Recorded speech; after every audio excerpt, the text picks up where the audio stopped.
Hello, मैं Hussain feather और इस वीडियो में हम आपको दिखाएंगे कि इस हफ्ते बीबीसी उर्दू के यूट्यूब चैनल पर कौन सी वीडियोस में आपने सबसे ज़्यादा दिलचस्पी ली।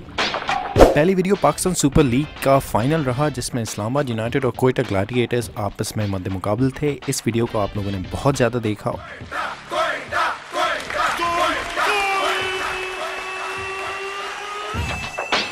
इसके अलावा acid attack victim Sidra Kanwal की कहानी भी आप लोगों ने बहुत ज़्यादा देखी। तो इसने बोला कि मेरे से शादी करोगी। मैंने कहा मेरे को शादी नहीं करनी। तो उस लड़के ने बोला अगर शादी नहीं करोगी तो मैं किसी और के काबिल भी नहीं छोड़ूंगा। इसके अलावा हमारी तीसरी स्टोरी जिसमें बॉलीवुड के सुपरस्टार संजय दत्त की जेल से रिहाई के बाद का एक बयान है। देखते हैं उसमें वो क्या कहते हैं। मैं यही कहना चाहता हूँ कि मैं टेररिस्ट आदमी नहीं हूँ।